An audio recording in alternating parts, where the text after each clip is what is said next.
Christian network நேயர்கள் அனைவரையும் ஆண்டவராக இயேசு கிறிஸ்துவின் நாமத்தில் வாழ்த்துகிறோம். தற்போது மத்திய கிழக்கில் மிகப்பெரிய அளவில் பரபரப்பான சூழ்நிலைகள் காணப்பட்டு வருகிறது. குறிப்பாக இஸ்ரேல் மிகப்பெரிய காரியங்களை செய்து கொண்டு வருகிறது. தற்போது கூட ஈரானின் ஒரு மிக முக்கியமான தலைவரை அழித்துள்ளார்கள். இந்த செய்தி பெரும் பரபரப்பை உலகளவில் ஏற்படுத்தி உள்ளது. அது மட்டுமல்லாமல் அவரை அழித்துவிட்டு இஸ்ரேல் பிரதமரான பெஞ்சமின் நெத்தன்யாஹு அவர் ஒரு வீடியோ வெளியிட்டு அதில் ஒரு சில மிக முக்கியமான காரியங்களை பேசியுள்ளார். மேலும் ஈரானின் புதிய உச்சபட்ச தலைவரான மொஜ்டபா கமேனி அவரை குறித்து மேலும் ஒரு சில புகைப்படங்கள் வைரலாகி கொண்டு வருகிறது. என்ன நடக்குதுன்றே தெரியவில்லை. அது மட்டுமில்லாமல் மேலும் ஒரு சில மிக முக்கியமான தகவல்கள் இருக்கிறது. இந்த வீடியோவை தவறாமல் உங்கள் நண்பர்களுக்கும் பகிர்ந்து கொள்ளுங்கள். அவர்களும் மிக முக்கியமான தகவல்களை பார்த்து ஜெபிப்பதற்கு அது ஏதுவாக இருக்கும். வாங்க வீடியோக்குள்ள போலாம்.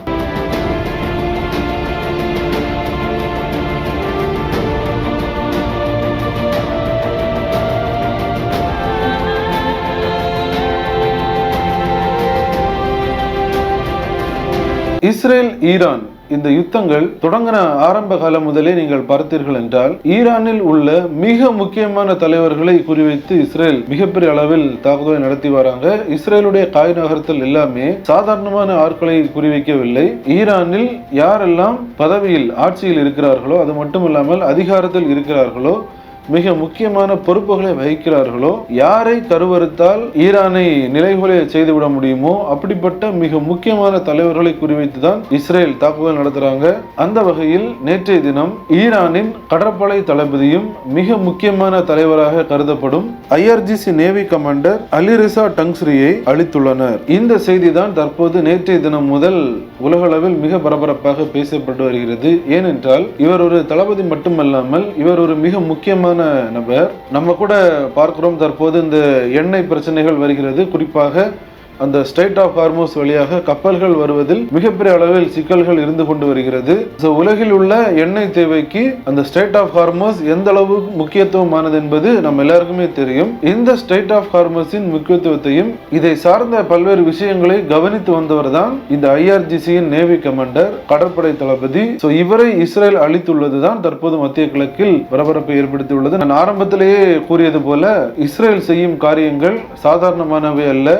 மிக முக்கியமான நபர்களை குறிவைத்துதான் அவங்க அழித்துட்டு வராங்க. குறிப்பாக இஸ்ரேலை உலக வரைபடத்தில் இல்லாமல் நான் அழித்து விடுவேன் என்று சொன்ன பல நபர்களை தற்போது அழித்து விட்டார்கள். குறிப்பாக ஈரானின் உச்சபட்ச தலைவர் உட்பட அவரோடு சேர்ந்து 40 பேரை அழித்தார்கள். நீங்க படிப்படியா பார்க்கும்போது மிக முக்கியமான தலைவர்களை மட்டுமே இஸ்ரேல் ராணுவம் குறிவைத்து அவர்களை அழிக்கிறது. ஏனென்றால் ஈரானின் இதயத்தை கிழிக்க வேண்டும், ஈரானை நிலைகுலைய செய்ய வேண்டும் என்பதே இஸ்ரேலின் ஒரே நோக்கம். அதை ஏம் பண்ணிதான் இஸ்ரேல் மிகப்பெரிய அளவில் தாக்குதல் நடத்தி கொண்டு வராங்க. அந்த வகையில் தான் இவரும் மரணம் அடைந்திருக்கிறார். இவர் மட்டுமல்ல, இவரோடு கூட இன்னொரு நபரையும் அவர்கள் அழித்துள்ளார்கள். அவர் யார் என்றால் பெஹ்னாம் ரெசாய். இவர் அதே IRGC நேவியின் இன்டெலிஜென்ஸ் டைரக்டரேட்டினுடைய தலைவர்.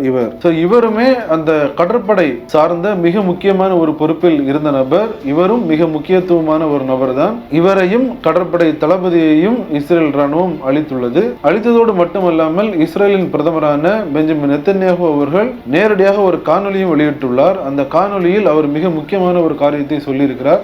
என்ன சொல்றார் அப்படின்னா, ஈரானின் மிக முக்கியமான டார்கெட்டுகளை இலக்காக வைத்து போர்ஸ்ஃபுல்லி, அதாவது மிக தீவிரமாக அதனை அழிப்பதற்கு முற்பட்டு வருகிறோம். அந்த வகையில் தற்போது ஈரானின் கடற்படை தளபதியான அலிரிசா டங்ஸ்ரியையும் அழித்துள்ளோம். இவரின் கைகளில் இரத்த கரைகள் படிந்துள்ளது. இந்த ஸ்ட்ரைட் ஆஃப் ஹார்மோஸ் இதனை மூடுவதற்கு முன்னின்று பெரும் பங்கை ஆற்றிய மிக முக்கியமான நபர் இவர்தான்.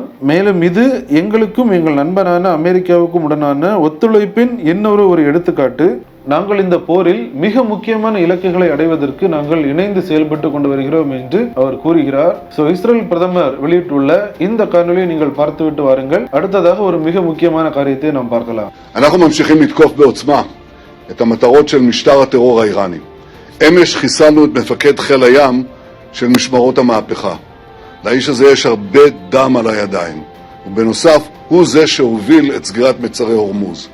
זוהי עוד אחת מהדוגמאות של שיתוף הפעולה בינינו לבין ידידינו ארצות הברית במטרה משותפת להשיג את מטרות המלחמה. பாத்தீங்களா, இஸ்ரேல் பிரதமரின் அறிவிப்பை பார்க்கும்போதே தெரியும், இஸ்ரேல் இந்த போரை சாதாரணமாக கருதவில்லை. இஸ்ரேல் மிக தீவிரமாக இறங்கியுள்ளது. பெரும் தலைகளை குறிவைத்து இஸ்ரேல் மிகப்பெரிய அளவில் தாக்குதல் நடத்தியுள்ளது. மிகப்பெரிய இலக்குகளை அவர் ஏற்கனவே சொல்லியிருக்காரு. டார்கெட்டை பிக்ஸ் பண்ணி நாங்கள் அதை நோக்கி பயணிக்கிறோம். மேலும் என்னென்ன சம்பவங்களை இஸ்ரேல் செய்ய போறாங்க என்று தெரியவில்லை. பொறுத்திருந்து பார்க்கலாம்.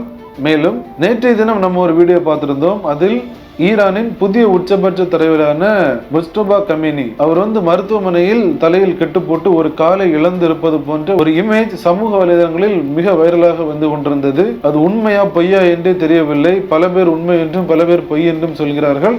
ஆனால் பதவியேற்ற காலம் முதல் அவர் பொதுவெளியில் இதுவரை வரவில்லை. பொதுவெளியில் ஒரு வீடியோவோ அல்லது ஒரு பிரஸ் மீட்டோ அல்லது எந்த ஒரு அறிக்கையுமே அவர் பொதுவெளியில் தன்னுடைய முகத்தை காண்பித்து அவர் இதுவரை சொல்லல. மறைமுகமாக இருந்துதான் அவர் அநேக காரியங்கள் சொல்லுகிறார். இதுதான் மிகப்பெரிய அளவில் சந்தேகங்களை ஏற்படுத்தி வந்தது. இந்நிலையில் தற்போது இன்னொரு புகைப்படமும் வைரலாகி வருகிறது.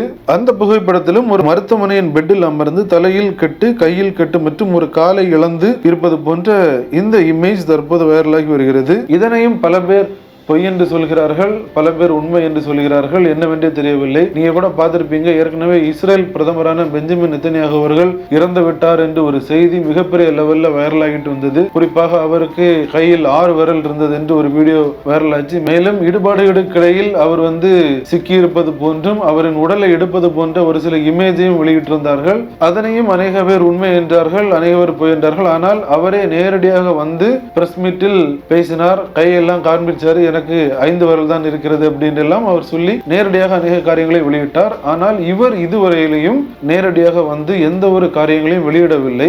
இதுதான் மிகப்பெரிய சந்தேகத்தை ஏற்படுத்தி உள்ளது. இந்த புகைப்படங்கள் உண்மையா பொய்யா என்று தெரியவில்லை. ஆனால் அவர் மறைவாக இருந்து செயல்படுவது அனைவருக்கும் ஒரு சந்தேகத்தை ஏற்படுத்தி உள்ளது. அவருக்கு மிகப்பெரிய அளவில் காயங்கள் ஏற்பட்டிருக்கலாம் என்று கூறப்படுகிறது. என்னவென்றே தெரியவில்லை.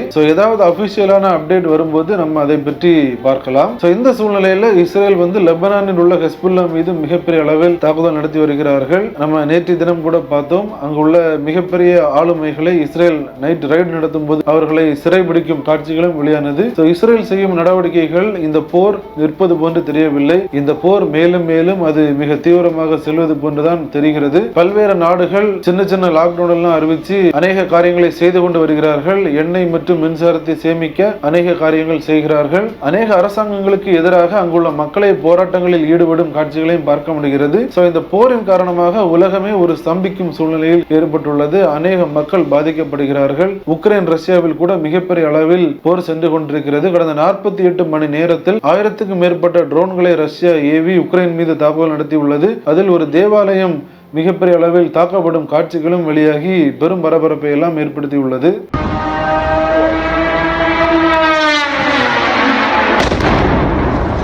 இந்த காரியங்களை பார்க்கிற நம்ம எல்லாரும் கண்டிப்பாக ஜெபிக்க வேண்டும். அப்பாவி மக்கள் மிகப்பெரிய அளவில் பாதிக்கப்படுகிறார்கள். Israel Iran போரிலும் பாதிக்கப்படுகிறார்கள். உக்ரைனில் மிகப்பெரிய அளவில் பாதிக்கப்படுகிறார்கள். அநேக மக்கள் மின்சாரம் இன்றி, அத்தியாவசிய தேவைகள் இன்றி மிகப்பெரிய அளவில் பாதிக்கப்பட்டுள்ளார்கள். அந்த செய்திகளை எல்லாம் பார்க்க முடிகிறது. நம்ம கண்டிப்பாக ஜெபிப்போம். யுத்தங்களின் செய்திகளை கேள்விப்படுகிறோம். அநேக காட்சிகளை நாம் கண் முன்பாக பார்க்கிறோம். இதனை பார்க்கிற நாம் எல்லாரும் மக்களின் பாதுகாப்பிற்காகவும் இந்த சூழ்நிலைகள் ஒரு முடிவுக்கு வரும்படியாகவும் நம்ம கண்டிப்பாக ஜெபிப்போம். இந்த அப்டேட்டில் அநேக காரியங்களை உங்கள் முன்பாக கொண்டு வந்திருக்கிறேன். இதனை கண்டிப்பாக உங்கள் நண்பர்களுக்கும் பகிர்ந்து கொள்ளுங்கள். அவர்களும் பல தகவல்களை பார்த்து ஜெபிப்பதற்கு அது ஏதுவாக இருக்கும். மீண்டும் இன்னொரு வீடியோவில் உங்களை சந்திக்கிறேன். தேவன் தாமே உங்கள் அனைவரையும் ஆசீர்வதிப்பாராக. ஆமென்.